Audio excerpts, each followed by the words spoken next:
এতিয়া মন্ত্ৰী বিধায়কৰ ল'ৰা ছোৱালীও শাওন মাহত KFCত গৈ ফ্ৰাইড চিকেন বা আমিষ খাদ্য বিক্ৰী কৰা বন্ধ কৰিবনে নাযায় তেওঁলোক লণ্ডন আমেৰিকাত উচ্চ শিক্ষা লোৱাত ব্যস্ত কিন্তু আমাৰ দৰে সাধাৰণ মানুহৰ একাংশ যুৱকে হাতত গেৰুৱা পতাকা লৈ জয় শ্ৰীৰাম ধ্বনি দি শাওন মাহত KFCত মাংস বিক্ৰী বন্ধ কৰি আছেগৈ যিদৰে শাওন মাহ আৰম্ভ হোৱাৰ লগে লগে একাংশ গুড়া হিন্দুত্ববাদীয়ে মাংসৰ দোকানসমূহৰ চাটাৰ বন্ধ কৰাত উঠি পৰি লাগিছে KFC ৰেষ্টুৰেণ্টত গৈ চাটাৰ বন্ধ কৰি দিছে হাস্যকৰ নহয়নে বাৰু এইখিনিতে এটা ডায়লগ মনত পৰিছে কোন হে ये लोग कहां से आते हैं ये लोग হয় নিশ্চয়কৈ এই ভাৰতবৰ্ষ এতিয়া ধৰ্মনিৰপেক্ষ দেশ হৈ থকা নাই এতিয়া ভাৰতবৰ্ষখন হৈ পৰিছে এক দেশ এক ধৰ্ম এক জাতি এক নিৰ্বাচন আৰু একনায়কত্ববাদী শাসন এই সকল লোকে এতিয়া মই এই সকল বুলি কৈছো দেই কাৰণ আপোনালোকে সকলোৱে জানে যে এই সকল কোন এতিয়া এই সকল লোকে হয়তো ভয় ভাবুকি প্ৰদান কৰি নাইবা কাৰোবাৰ বিৰুদ্ধে উচ্চতাই দি এতিয়া হিন্দুসকলক এনে ধৰণৰ বিপদহে পৰিচালিত কৰাত ব্যস্ত হৈ পৰিছে ইয়াৰো বহু কাৰণ আছে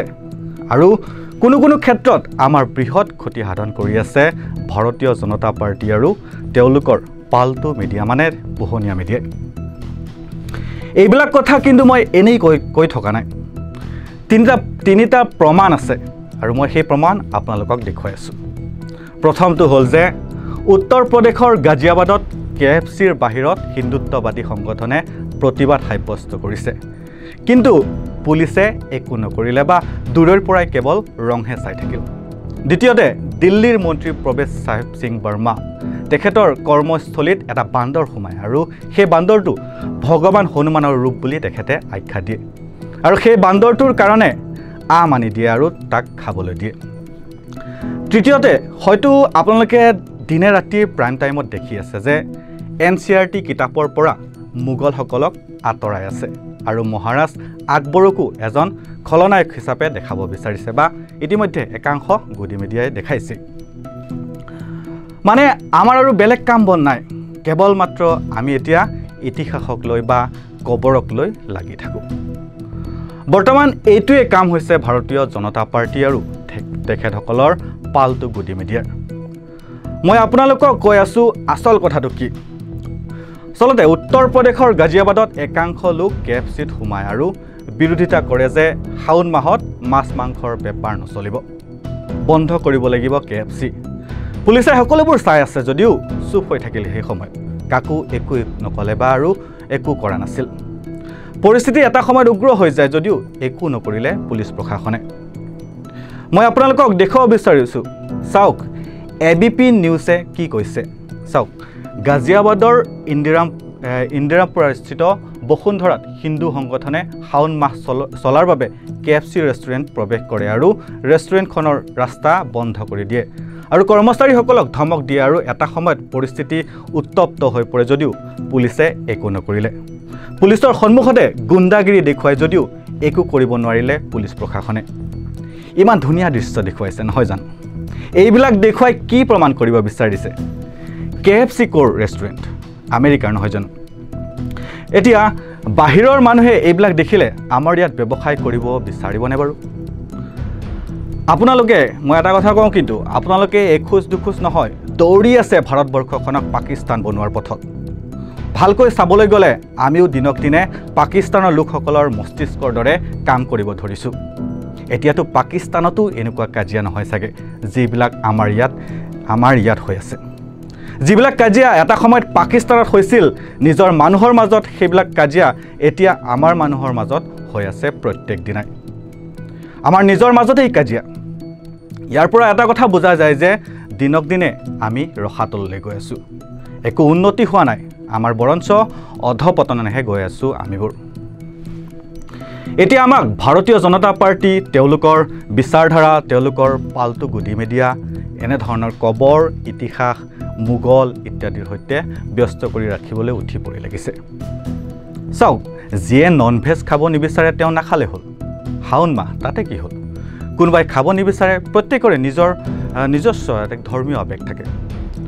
কিন্তু মই সুধিব বিচাৰিছোঁ যে কওকচোন এই হিন্দুত্ববাদী সংগঠনবোৰৰ পৰা কিমানজনে বিজেপি মিত্ৰজোঁটৰ নেতা লালন সিঙৰ বিৰুদ্ধে প্ৰতিবাদ কৰিছে ছবিত দেখাৰ দৰে লালন সিঙে ৰেলীৰ অন্তত খাহী মাংসৰ ভাত খুৱাইছিল এতিয়া মই আপোনালোকক সুধিব বিচাৰিছোঁ লালন সিঙৰ বিৰুদ্ধে কিমানজনে প্ৰতিবাদ কৰিছিল নাই নকৰিল কেৱল ভাৰতীয় জনতা পাৰ্টিৰ মিত্ৰজোঁটৰ নেতা হোৱাৰ বাবে তেওঁ বিহাৰৰ হোৱাৰ বাবে ক'ত গ'ল তেতিয়া আপোনালোকৰ সাহস কাৰণ আমি পাহৰা নাই যে এই লালন সিং যেতিয়া তেজস্বী যাদৱৰ লগত আছিল তেতিয়া তেওঁ খাহী মাংসৰ পাৰ্টি কৰিছিল তেতিয়া বৰ্তমানৰ উপমুখ্যমন্ত্ৰী বিজয় সিনহাই কৈছিল যে ছাৰ কুকুৰ নোহোৱা হৈ গৈছে তেওঁ মানুহৰ মাজত আশংকা জতাই কৈছিল যে খাহী মাংসৰ ভাত নহয় কুকুৰৰ মাংস আৰু ভাত দিয়া হৈছে মানে তেওঁ এইদৰে ইংগিত দিছিল গতিকে এই সকলোবোৰ সেই সময়ত হৈ আছিল আৰু এতিয়া এই লোকসকলে KFCত গৈছে আৰু মই আত্মবিশ্বাসেৰে ক'ব পাৰোঁ যে তেওঁলোকে কিয় এনে কৰিছে তেওঁলোকে এইটো কাৰণে কৰিছে যে কাৰণ কোনোবাই হয়তো কৈ দিলে যে ছাৰ আপুনি দুখীয়াক কিয় আক্ৰমণ কৰে অলপ বেছি সাহস দেখুৱাওক অলপ বেছি শক্তি দেখুৱাওক যাওক KFCত প্ৰৱেশ কৰক মেকডনাল্ডছত প্ৰৱেশ কৰক ভাঙি চাঙি পেলাওক মই পুনৰ এবাৰ সুধিব বিচাৰিছোঁ যে ইয়াৰ পিছত কোনো বিদেশী বিনিয়োগকাৰীয়ে এই দেশলৈ আহিব বিচাৰিবনে এই চৰকাৰখনে আপোনাক চাকৰি দিব পৰা নাই আমাৰ হাতত সুযোগ তেতিয়াহে থাকে যেতিয়া আমি দেশৰ ভিতৰত এনেকুৱা পৰিৱেশ সৃষ্টি কৰোঁ যে মানুহে আহি বিনিয়োগ কৰে তেতিয়া আমাৰ এটা সুযোগো থাকে কিন্তু এনেধৰণৰ ছবি যেতিয়া বাহিৰৰ দেশলৈ যাব কোনজন বিদেশী বিনিয়োগকাৰীয়ে এই দেশলৈ আহিব বিচাৰিব কওকচোন আপোনালোকে বাৰু যেতিয়া তেওঁ দেখিব যে এই দেশত খাদ্য জীৱনশৈলীৰ ওপৰত এনেধৰণৰ আক্ৰমণ হৈছে কাৰণ দীৰ্ঘদিন ধৰি মানুহে দেখি আহিছে যে মুছলমানসকলক ৰাস্তাত লিঞ্চ কৰা হৈছে হত্যা কৰা হৈছে বেছিভাগ ক্ষেত্ৰত তেওঁলোকৰ দুখ নাথাকে বা দুখ নহ'বও পাৰে আৰু য'ত তেওঁলোকৰ দুখ আছে তাতো তেওঁলোকক হত্যা কৰাটো আপোনাৰ কাম নহয় আপুনি সেইবোৰ আৰক্ষীৰ হাতত গতাই দিয়ক আৰু আইনক নিজৰ হাতত ল'বলৈ দিয়ক কিন্তু নাই এনেবোৰ কাণ্ডহে এতিয়া বেছিকৈ ঘটি আছে আৰু তাৰ ফল আপোনাৰ সন্মুখত এতিয়া মুছলমান দেশত ভাৰতৰ সুনাম ক্ৰমাগতভাৱে কমি অহাৰ ধৰণটো সমগ্ৰ বিশ্বই দেখি আছে অপাৰেশ্যন সিন্দুৰৰ সময়ত পাকিস্তানৰ সৈতে একমত নোহোৱা বহু দেশ আছে সেই সময়ত কিন্তু সেই দেশবোৰে আমাকো সমৰ্থন কৰা নাছিল ভাবকচোন বহু দেশ থাকিব পাৰিলেহেঁতেন যিবোৰ আমাৰ পক্ষত আহিলহেঁতেন কিন্তু নহ'ল এই দেশত মুছলমানৰ বিৰুদ্ধে যিদৰে আনুষ্ঠানিকভাৱে আৰু মই আনুষ্ঠানিক বুলি কৈছোঁ কাৰণ এই দেশখনৰ ভিতৰত হিমন্ত বিশ্ব শৰ্মাই হওক যোগী আদিত্যনাথেই হওক অমিত শ্বাহেই হওক আৰু বা স্বয়ং প্ৰধানমন্ত্ৰীয়ে হওক তেওঁলোকে মুছলমানৰ বিৰুদ্ধে অনাবৰতেই উচতনিমূলক বক্তব্য দিয়ে যাৰ ফল আপুনি দেখিছে বা আমি ৰাস্তাত ইতিমধ্যে দেখিবলৈ পাওঁ আৰু তেওঁলোকে কিয় এনেদৰে কৰি আছে মই আপোনালোকক সবিশেষ জনাই আছোঁ কাৰণ তেওঁলোকে ভাবে যে এনে কাৰ্য কৰিলে হিন্দু ভোট বেংক একত্ৰিত হ'ব তেওঁলোকে ভাবে যে এনে কৰিলে হিন্দুসকলৰ খং উঠিব হিন্দুসকলে ভয় খাব যে চাওক আমাৰ ধৰ্মীয় বিশ্বাস কেনেকৈ থেতিলাই পেলোৱা হৈছে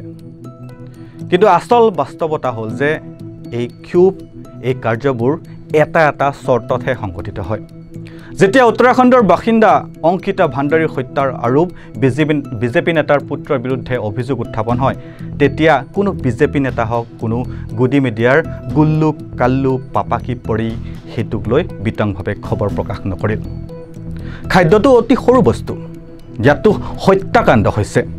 এনে বহু ঘটনা সংঘটিত হৈছে য'ত ধৰ্ষণকাৰীজন বিজেপিৰ ঘনিষ্ঠ আছিল যদিও কাৰো মুখৰ পৰা এষাৰ শব্দও ওলাই নাহিল এতিয়া এই ভিডিঅ'টো চাওক প্ৰৱেশ চাহেব সিং বৰ্মা তেওঁ দিল্লী চৰকাৰৰ মন্ত্ৰী ডাঙৰ পদত আছে তেওঁ কি কৰি আছে চাওক এই ভিডিঅ'টোত চাওক এটা বান্দৰ আহে তাক আম খুৱাই তাৰপিছত বজৰংবলীৰ ৰূপ বুলি কৈছে তেওঁ কি কৈছে মই আপোনালোকক পঢ়ি শুনাব বিচাৰিছোঁ ইয়াত প্ৰৱেশ চাহেব সিং বৰ্মাই কৈছে যে জয় বজৰংবলী আজি মোৰ মন্ত্ৰালয়ত প্ৰভু নিজেই বান্দৰৰ ৰূপত আহিল যিয়ে সমগ্ৰ কাৰ্যালয়ত শক্তি আৰু ইতিবাচকতা বিয়পাই দিলে এতিয়া হয়তো আপোনালোকৰ সন্মুখত ৰখা বস্তুটোৰ বাবে আপোনালোকে বহুতেই মোক গালি গালাজ কৰিব পাৰে সেয়া বাৰু পিছৰ কথা এই ব্যক্তিজনে বান্দৰক ধৰ্মৰ নামত বজৰংবলীৰ ৰূপ বুলি কৈছে। এতিয়া আপুনি এই বান্দৰটোক আম খুৱাই দিলে কিন্তু কি হ'ব? কাইলৈ আকৌ আহিব। তেতিয়া অকলে নাহে, গোটেই পৰিয়ালটোক লৈ আহিব।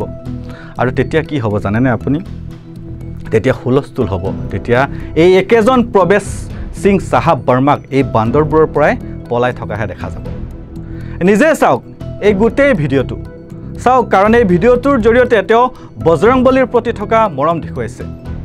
আৰু মই আপোনালোকক এটা কথা সুধিব বিচাৰিছোঁ যে ইয়াত হনুমান প্ৰেম ক'ত? এটা বান্দৰ সোমাল, আপুনি বান্দৰটোক আম খোৱালে, বাছ ইমানেই কথা। কিন্তু নাই, আপোনালোকে যিটো ভাবিছে সেয়া ইমান সহজ বা ইমান চিধা কথা নহয়। ইয়াতো তেওঁলোকৰ ৰাজনৈতিক উদ্দেশ্য নিয়োজিত হৈ আছে। আনহাতে যদি চাওঁ যোৱা দুটা নিশা ধৰি কি বিতৰ্ক চলি আছে আপোনালোকে সেয়া জানেনে বাৰু? NCRTৰ পৰা মোগলৰ নাম আঁতৰোৱা হৈছে, তেওঁলোকক খলনায়ক হিচাপে উপস্থাপন কৰা হৈছে, আকবৰক খলনায়ক হিচাপে উপস্থাপন কৰা হৈছে। এই বিষয়ে মোৰ ইমান কোৱাৰ ইচ্ছা নাছিল, তথাপিও কওঁ যে এখন দেশ তেতিয়াহে আগুৱাই যাব যেতিয়া আমি আগলৈ চোৱা যায়। যদি আপুনি এখন দেশৰ যুৱক যুৱতীক কবৰ খান্দিবলৈ ব্যস্ত কৰি ৰাখিব বিচাৰে তেন্তে এখন দেশ কেতিয়াও অগ্ৰগতি নহ'ব। প্ৰাইম টাইমত কি বিতৰ্ক চলি আছে? বিশেষ নিবিড় পুনৰীক্ষণৰ সন্দৰ্ভত বিহাৰত কি হৈ থকা নাই, কিন্তু গুডি মিডিয়াই এই বিষয়ে 1 মিনিটৰো বিতৰ্ক হোৱা নাই। আৰু কি বিতৰ্ক হৈ আছে যে মোগলক মহান বুলি কোৱা অধ্যায় ভাঙিল,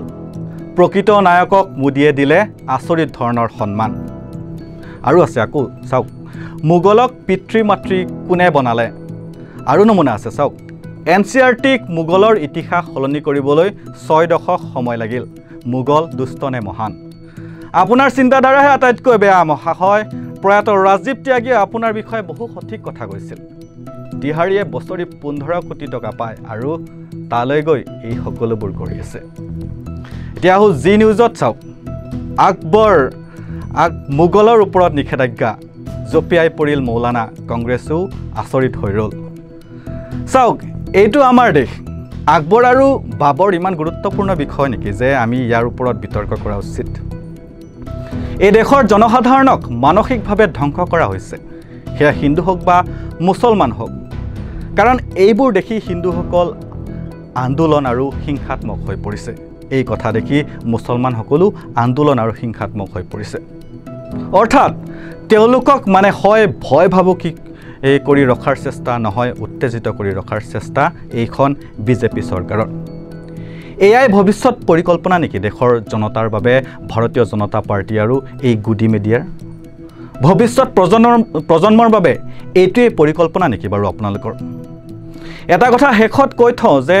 কোনো মোগল তেওঁ কবৰৰ পৰা ওলাই আহিব নোৱাৰে। কোনো মোগলে নিজৰ কবৰৰ পৰা ওলাই আহি ক'ব নোৱাৰে যে অনাৰকলি তুমি ক'ত আছা। কোনো অনাৰকলি বিপদত পৰা নাই, মাত্ৰ এগৰাকী অনাৰকলিহে বিপদত পৰিছে, যাৰ নাম হৈছে বিজেপি। আৰু এনেধৰণৰ বিশ্লেষণাত্মক যি বা বাতৰি আছে তাৰ বাবে চাই থাকিব নৰ্থ ইষ্ট নাও। আৰু ইয়াৰ লগে লগে মই মৃন্ময়ে বাতৰিৰ পৰা বিদায় লৈছোঁ। ধন্যবাদ।